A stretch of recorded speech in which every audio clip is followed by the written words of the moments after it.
Okay, so thanks for coming. Today, I'm going to talk about adding search to a Node.js application. And when I say adding search, I'm going to use Elasticsearch as my search engine. But the focus of today's talk is not so much on the specific technologies, so Node.js or even Elasticsearch for that matter, but more of the approach to how do you take an application that doesn't currently have search, and how do you introduce a search engine backend to it while keeping it live. So my name is Shaunak Kashyap. I'm a developer at Elastic. And speaking of Elastic, let me introduce you to some of the projects that make up the Elastic stack, because if you're new to Elasticsearch, you will hear these names thrown around, and it's useful to know what they are, how they fit in with the rest of the stack. That way, it can make sense when you hear these later somewhere else. So the main project is Elasticsearch. That's the one in the middle. That's what we're going to be talking about today, for the most part. It is a search engine. It is also an analytics engine, so you can run analytics queries such as aggregations or ranges.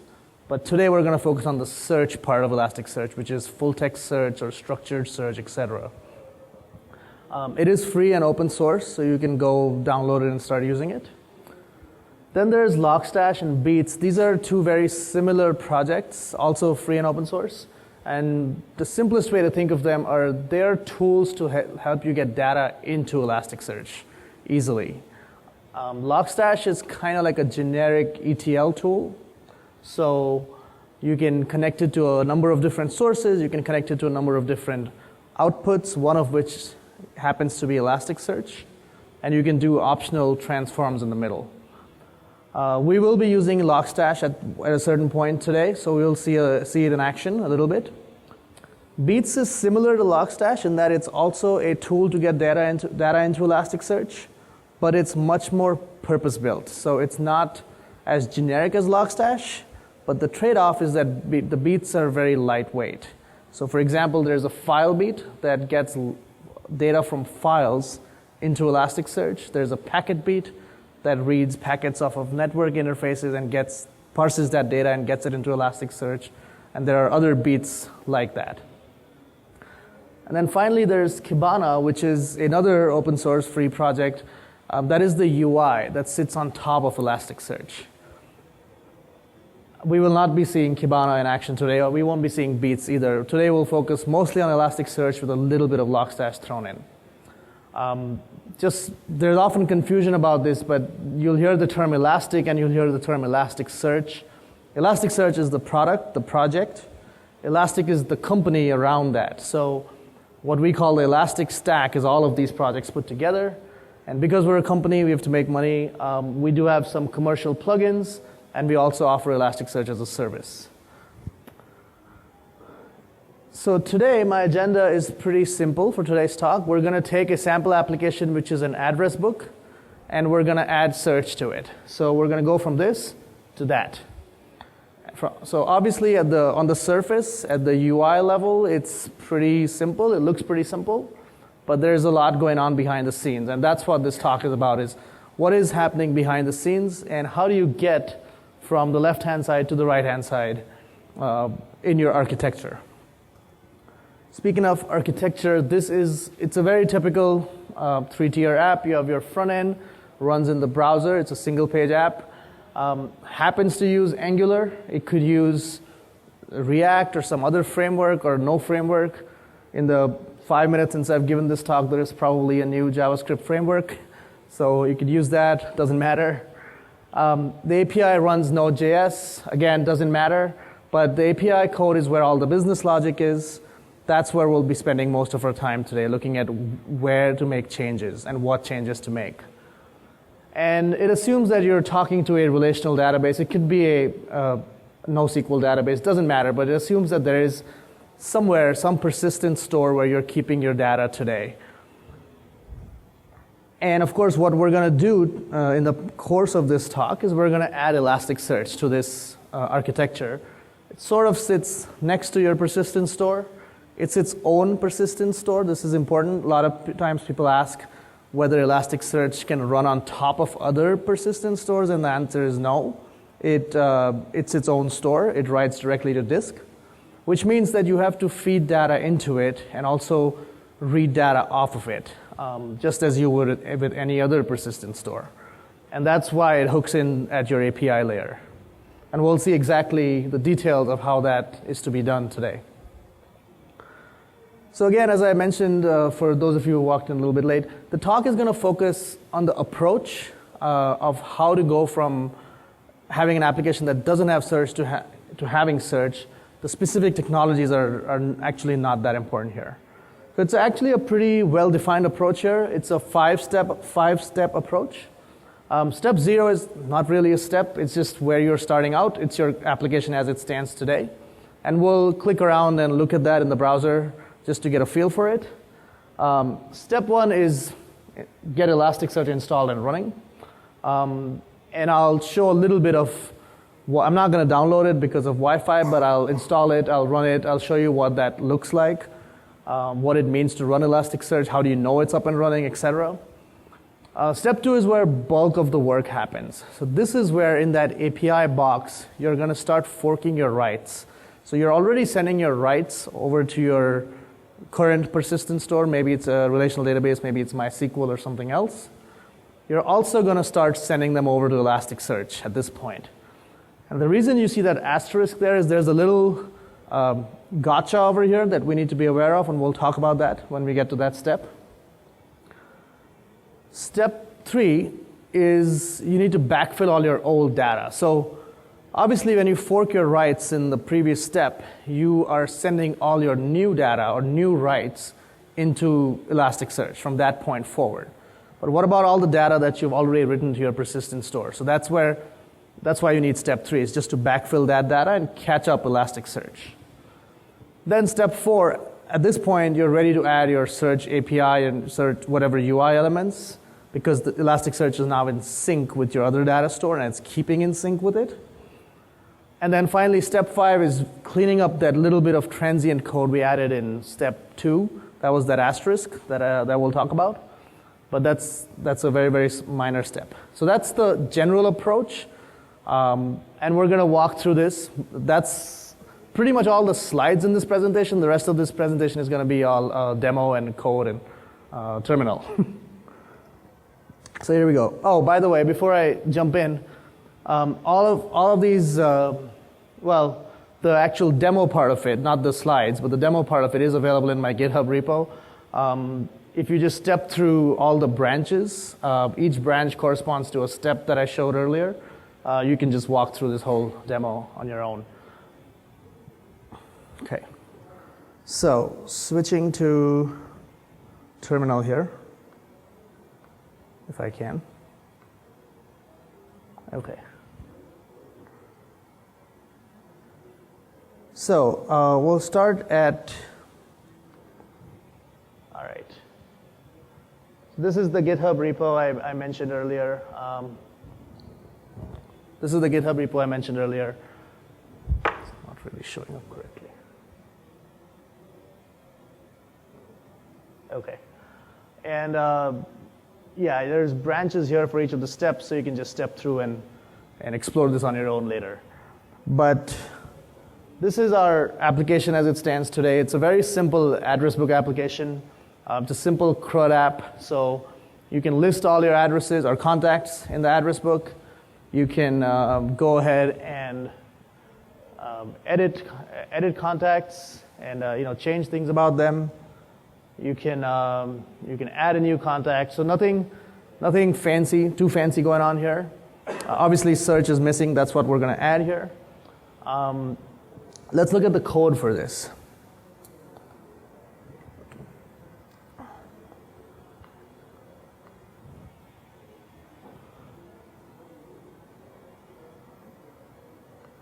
Sorry, I'm going to switch to mirroring here because it's a little bit easier. Okay. Okay, perfect. Maybe.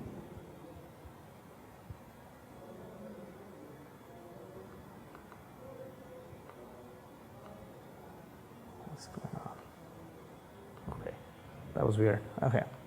So currently I am in, well, first of all, can you in the back, that's probably too small, right? Okay, that's good. Okay. All right, so I'm in step 0. So we're looking at step 0 code. And as I mentioned, most of the relevant code to look at here is the API. So that's what we're going to be looking at next. And as I mentioned, it's a pretty simple CRUD app. So there's an API endpoint corresponding to each of the operations you can do in the UI. So there's an API for creating a contact. There's one for listing contacts, etc. So let's look at create contact. I'm not going to walk through this line by line, but I'll sort of walk through it function by function. Starts at the bottom here because JavaScript. But basically what I'm doing is I am oh, that's really small.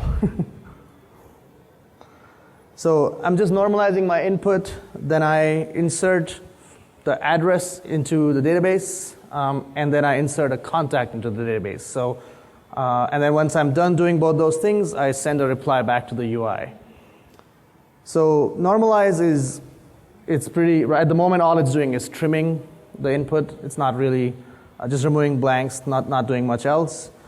Insert or select address from DB is exactly what it sounds like. It tries to find an address if it already exists. If it does, if it finds it, then it's going to move on to the next thing and passing it the address ID that it found.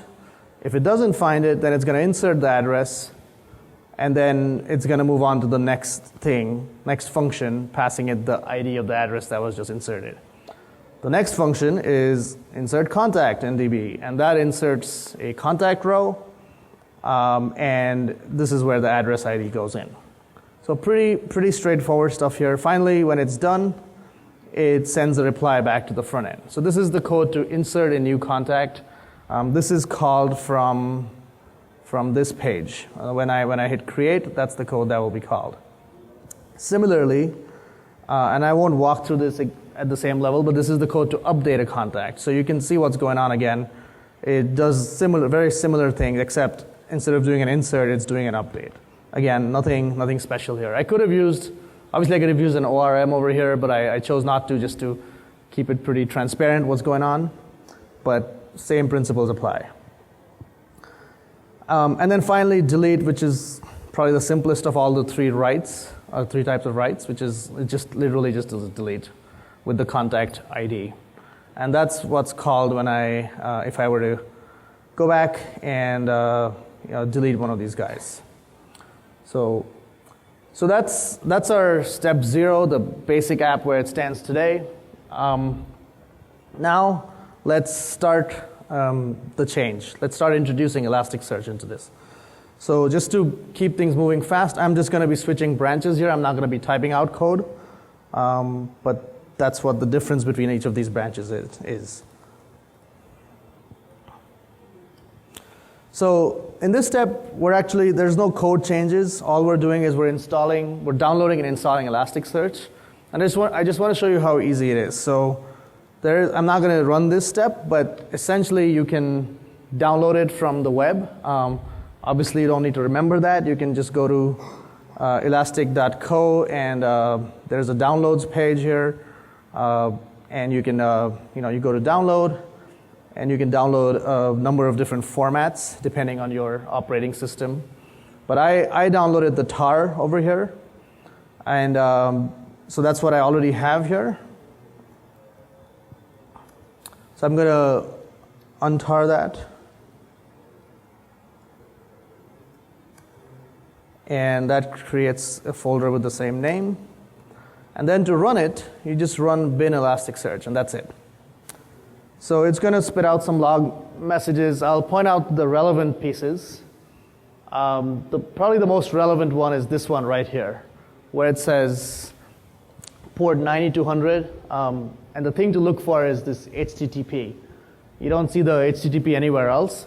That's what that's saying is Elasticsearch is exposing an HTTP endpoint or a REST API endpoint on that port.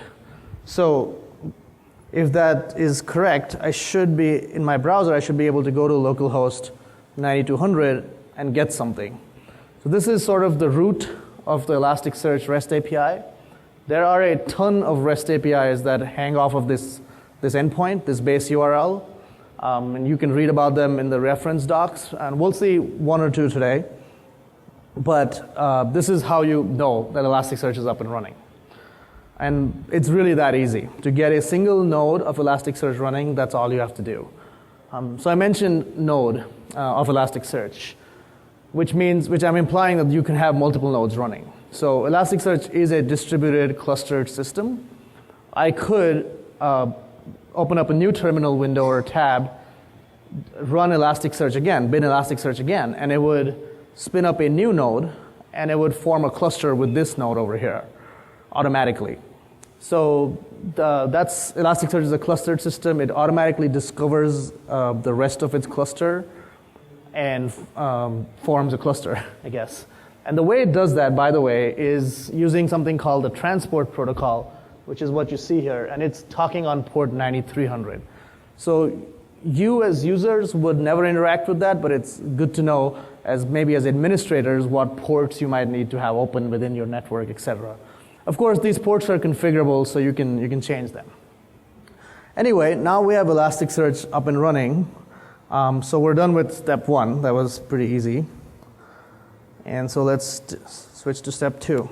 So this is where, again, the bulk of the work is going to be, is when we're actually adding code to our application to make it send writes not only to your current persistent store, but also to Elasticsearch. And when I talk about writes, just so we're all on the same page, I just mean insert, updates, deletes. So let's look at what that entails. So if I go back to my create contact API code, scroll to the bottom, I still have my normalize the input, insert or select address from the database, and then insert the contact into the database. I still have those. Nothing's changed there. But now I call yet another function, which is insert the contact into Elasticsearch. So I'm literally forking the write. I'm sending an insert into the MySQL database, and I'm sending the equivalent insert, or as Elasticsearch would call it, an indexing operation into Elasticsearch. So what that looks like is right here. So what is this? So first of all, what is this Elasticsearch variable here? And what that is it's just like for MySQL, you have a connection or a client usually in your code. Elasticsearch, you'll have a client in your code as well. So this is Nodejs. So there is a JavaScript client for Elasticsearch. It doesn't matter. There's Elasticsearch clients in multiple languages, Python, PHP, Ruby, what have you. Java, of course, Elasticsearch is written in Java, so that definitely has a client. And that, by the way, that code to create a connection looks as simple as that. You're just saying, all you need to tell it is where to find the Elasticsearch REST API. And that's localhost 9200, which is what we saw earlier.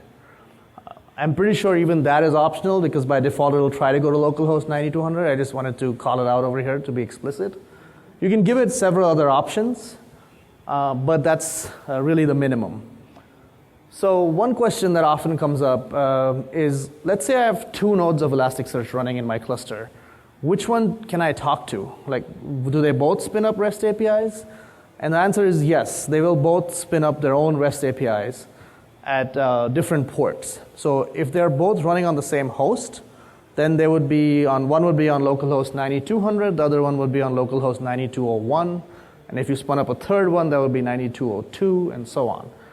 If they were on different hosts from a networking perspective, then they would just have different host names, but starting at ports 9200 and onwards. And so you can send your requests to any of these nodes. It doesn't matter. It's a clustered system. So internally, Elasticsearch will route these requests and handle them. It's aware of the other nodes in the cluster. So it doesn't really matter what node address and port you give here, as long as it's one of the nodes in the cluster that is exposing a REST API. What if that node is down? A great question. So one of the other options that I'm not showing here is called sniff. There's a sniffing option. So it can sniff out the rest of the nodes, and it creates a pool on this side, on the client side, and then it'll just if a node is down, it'll retry another node from that pool. Obviously, the next question would be, what if that initial node is down? So you can specify a list of nodes here. That way it has a few to work with, at least initially.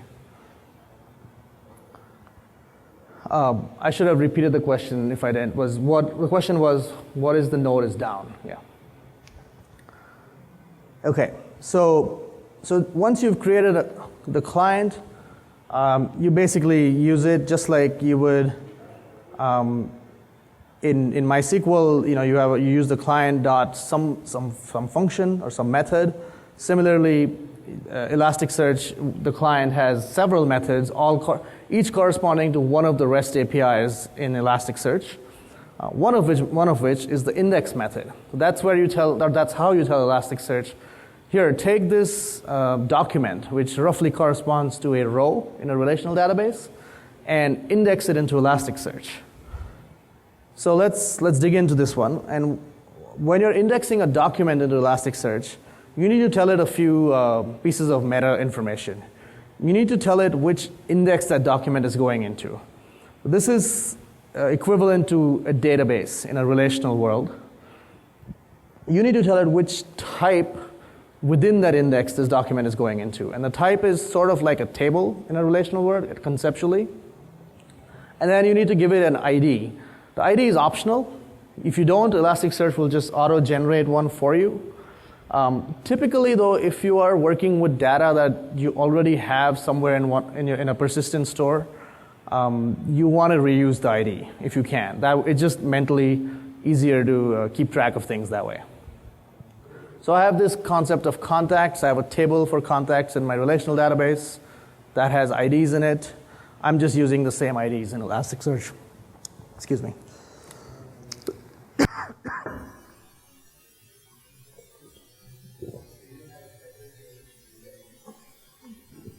Good question. So in MySQL, and I should probably just show you that schema. So let's hop over here. So yeah, in MySQL I have two tables, address and contact, and they're kind of what you would expect them to be. So this is my contact table, and it has a foreign key reference to an address ID in the address table, and this is my address table. And the reason I did it this way is because a contact can have, or two contacts would share an address, let's say. So in Elasticsearch, though, as you can see, I'm embedding the address as part of the contact, and that's because with Elasticsearch there is no, you can have one-to-many relationships. It is possible to model them, but in this case I've chosen to just embed it is a document store. You can just create hierarchies of documents just like you would in JSON or something. That's how I've chosen to model it here. So my contact contains a sub-document, if you will, or an object called address, which has all the address attributes on it. So this is where I'm indexing a single contact into Elasticsearch. So just to come back up from the weeds a little bit, essentially what we're doing here is anytime we insert a contact in the database, we're also going to go and index that contact in Elasticsearch. And then we send the reply with the new contact information. If you look at update, it's very similar. You update it in the database, but then you also update it in Elasticsearch. And what's interesting here is that an update call is really, there's no special update call in Elasticsearch. You just call index again, because it treats it like an upsert. If it exists already, it'll just do an update. If it doesn't exist, it'll do an insert. So it's the same API call. And the delete is, there's a delete, you can delete a single document, and there's a delete call. So it's, again, very simple. The one thing to note here is this line over here. This is that asterisk that I had in my slides up there. And does anyone want to guess why I'm ignoring 404s from the Elasticsearch REST API on deletes?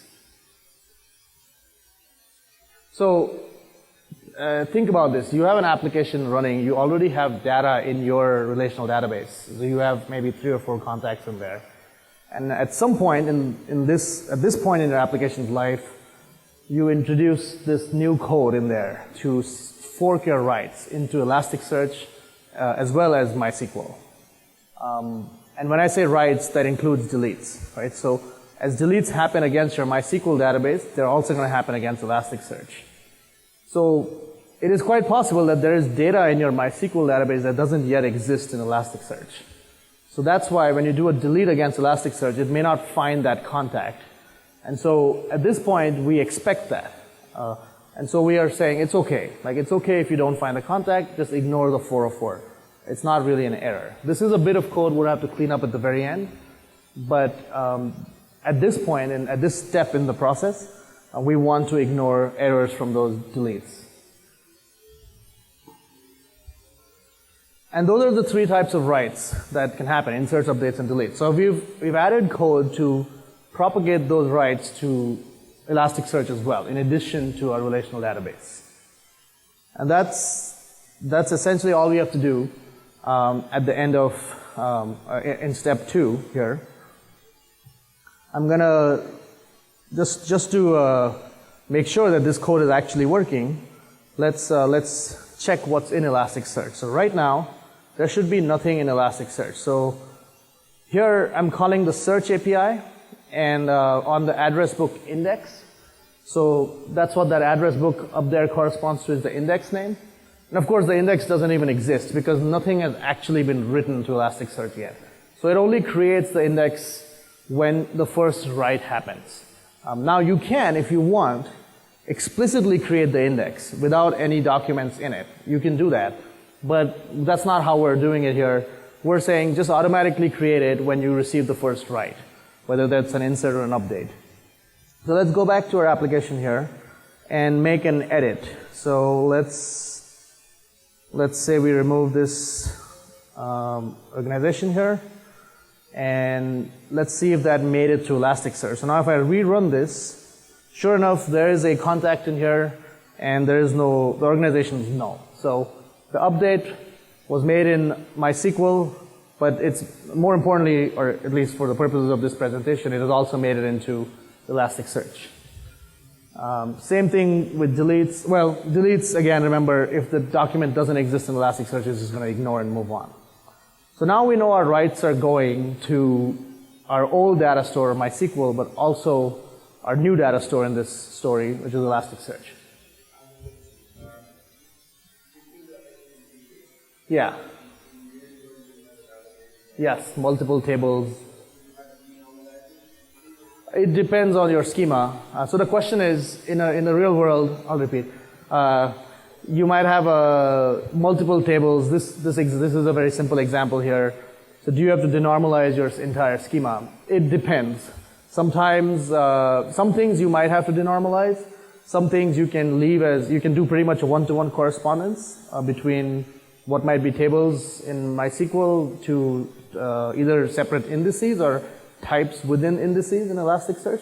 The way to make that determination, as with a lot of NoSQL databases, is how are you going to search for the data? Like, it has more to do with how you're going to search for it than how it's going to be stored. So it's a hard question to answer in a generic fashion, but yeah. So now we know our writes are going to both places, and this was the hardest step, is at this point, any new data coming into your application or any new updates coming into your application are going to your old database, but also to Elasticsearch, which is exactly where we want to be. So the next step is to backfill all your old data, the data that you already have in MySQL that hasn't yet made it to Elasticsearch. And to do this, we're going to use this tool called Logstash that I mentioned earlier. There's obviously other ways to do this, but I want to introduce you to Logstash. And Logstash, just like Elasticsearch, is something you can download from the website, from the Elastic website. I've already done this, and then I'm gonna just unzip it.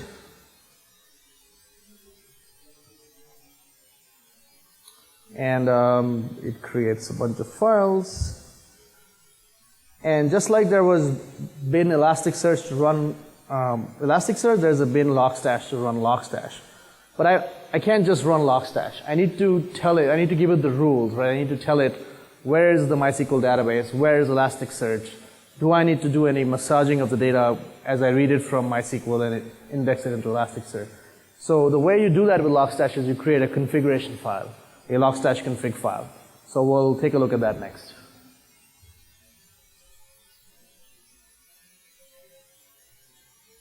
So this is my logstash configuration file. A logstash config file has 3 parts to it. There's an input at the top, there's a filter in the middle, and there's an output at the bottom. They're pretty self-explanatory, but I'll explain them anyways. Input is how you tell Logstash where to get your data from. So that's where you define your source for your data. Output is the opposite. You tell it where to send the data to. And you can have multiple outputs. So I have one which is just standard out, so we can see what's going on our screen here. But I'm also sending the same data to Elasticsearch. And in the middle is this filter section, which is optional. This is where you tell it how to transform your input into a form that is acceptable by your output, basically. So what I have going on here is I have a JDBC input. So Logstash has many different types of inputs it supports. There's a file input to read from files. There's a Twitter input to read from Twitter. It's very diverse and very flexible. There's a JDBC input to read from relational databases, and so what I'm telling you how to connect to my my relational database, and then I'm specifying what query to run to get all the data from there. So this is a pretty simple case here, but I can, if I wanted, use a notion of a timestamp and like a last updated timestamp in my data to only get data since a certain date or before a certain date. So it is possible to do that, but here I'm just getting all the data. You can pass that date via the question is, can you pass that date via a command line flag or something? You can pass it via an environment variable, kind of like how I'm doing up here for the current working directory. It's also smart that it'll store the date, like if it reads up to a certain date, it'll store it, and then in the next iteration, it'll pick that up and run from that point forward. So there's some options here that I haven't shown, but because this is the simplest form, is just a query to get the data. And then what I do is I'm just doing some renaming of the fields. So I'm taking what is called all the address fields, and I want to create a sub-object called address. If you remember, that's how I structure things in Elasticsearch. So that's what's happening here, is I'm creating this extra layer, if you will, of address, and then within that I'm creating all the other sub-fields. I'm also removing some fields from here that I don't want. So for example, Logstash by default will stick in this version, and add timestamp fields. I don't care about them, so I'm going to remove them. And then finally, I stick them into Elasticsearch. So I'm telling it which index to use, the document type, the document ID. So this is important. I'm using the ID of the contact, and this is why I can afford to just get all the contacts from the database. It's because even if there is a contact that I get from MySQL, but if it already exists in Elasticsearch, it'll simply overwrite it. That's why, and the only way I can make sure that's gonna happen is to make sure I use the same document ID. That's just like the primary key, essentially. And then I want the action to be update, which is saying that don't go ahead and create any new document. So if there is a document or a contact that you fetched from your relational database, and you see it in Elasticsearch, if you see it in Elasticsearch, don't do anything to it. If you don't see it, go ahead and create it. So that's what I'm saying here with the upsert and the update. So anyway, this is a Logstash config file. Now I'm going to run Logstash here. So the config file is located in my in the same directory over here. So let me just go into there.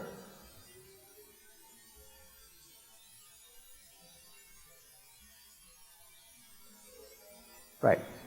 So I can run logstash. I refer to that path that I unzipped earlier. I can give it a, actually, hold on. Sorry. Let me just grab this from here. Yeah.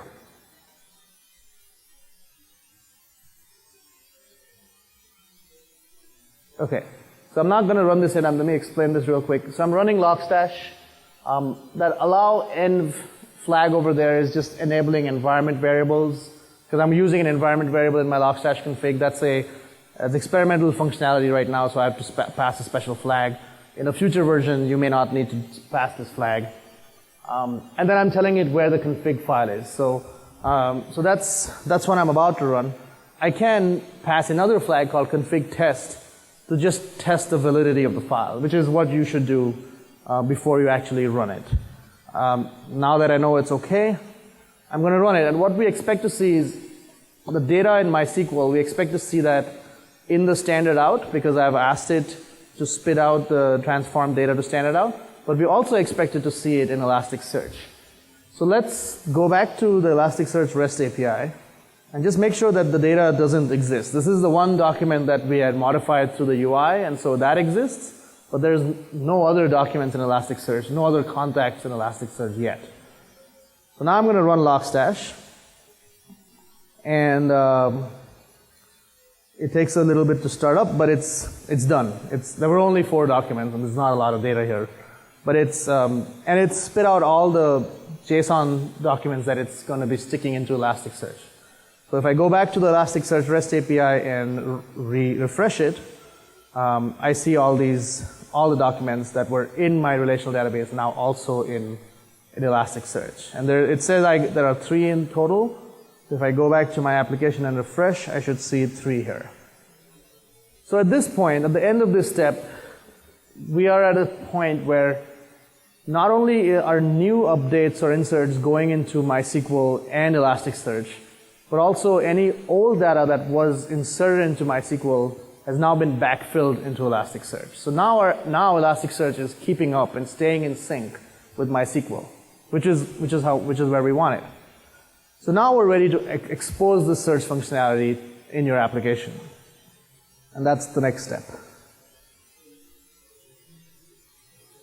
So in this step, we basically add a new API for search.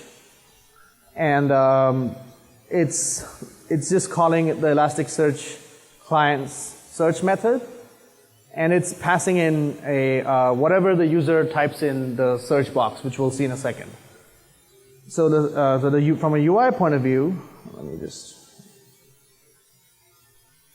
from a UI point of view, we've added the search box. So whatever I type in over here is going to be passed over to this API and via the query string parameter, and I'm just going to pass it down to Elasticsearch's API.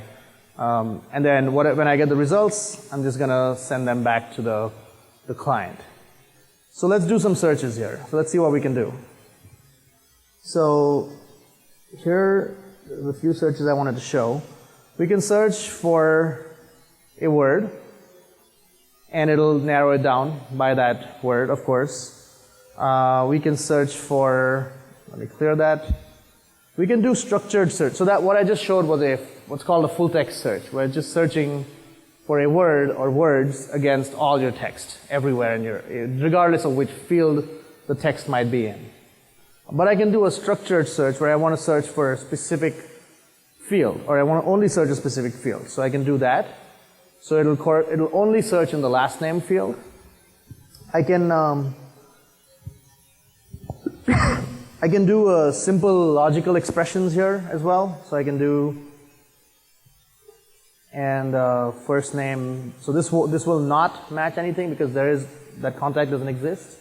But if I did that, it would work. So I can do that. I can do wildcards, simple wildcards like that. So again, of course, that's going to match, but I can do that. Or that's a better one even. So here in that case, it matched the last name and also the first name in the other document because they both start with J.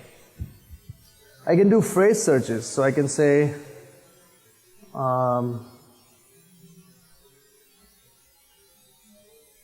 Well, first let me demonstrate something here. I searched for Rosewood Place. So obviously Rosewood Place up there matches, but we also got Sutton Place down there. That's because when you specify two keywords like that, it's just doing an OR. Elasticsearch is just doing an OR search. If you wanted to match that exact phrase, you just wrap it in quotes, and there you have it. Now it's doing a phrase search. So you get all this power with simply using this search with this Q parameter. Like you get all those different types of searches in this very simple implementation. There are a ton of more searches that Elasticsearch is capable of doing. We saw phrase searches. It can do phrase prefixes. It can do, you saw wildcards. It can also do regular expressions. There is a notion of fuzziness or sloppiness. So you can say, you can allow for typos that way. There are a ton of different types of searches that Elasticsearch supports. But this is just a way to get started quickly. Yes?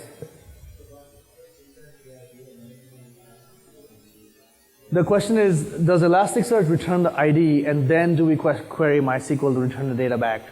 That is not what is happening. It's actually returning the complete document. Because we index the complete document in Elasticsearch, it can also return the complete document. You could do what you're suggesting, but that would be an extra hop. So most people, they will index all the content into Elasticsearch and then just, because it's already in there, just serve it from there. The only exception to that might be binary content like images that you might want to just store references to, like links as links basically. But anything that you can analyze, which is basically text content, you want to store it in Elasticsearch so it can analyze it, break it down, and store it in a format that makes it really, really fast to search. So now we have the Search API and the Search UI in place. So we're almost done. We just have to do a little bit of cleanup, and that's the final step here. And all I'm doing in this step, really all I'm doing is, in that delete code, we had that ignore 404 line, and now that's gone. Because at this point, we're expecting all the data to be in Elasticsearch and MySQL. We're expecting them to be in sync. So if a delete goes to Elasticsearch and that data doesn't exist there, we want it to throw an error. We don't want it to ignore that error. So it's a minor step, but it's an important one to remember, to do this little bit of cleanup. And that's the demo. So going back to the presentation here. So at this point, your application has search in it, and you have a very structured step-by-step approach to get from not having search to having search, and introducing it in a very systematic way so you don't lose any data in the middle. There are a couple of variations, by the way, I want to talk about. So in the second step, where we fork our writes, we send our insert, updates, deletes into MySQL, but also into Elasticsearch. We did it using a direct connection to Elasticsearch. Just as we had a MySQL client, we also had an Elasticsearch client in our code, and we were just sending inserts or indexing operations to each of those respectively. Another option would be to use a message broker. So instead of sending your writes directly to Elasticsearch, send them to a message broker like Kafka or what have you. That way you can then attach a consumer on the other end and have that send the writes to Elasticsearch. Obviously this introduces a bit of latency, but it's a little more flexible. You can add more consumers if you plan to do more with that data later. You can add more consumers later for different storage systems, maybe backups or what have you. So also, it's a little more robust in that what if Elasticsearch is down at that time for some reason? At least you have your data on this message broker. And if you use something like Kafka, it's distributed, hopefully it's not going to be down for you. Elasticsearch is also distributed, shouldn't be down, but it gives you that extra little bit of protection.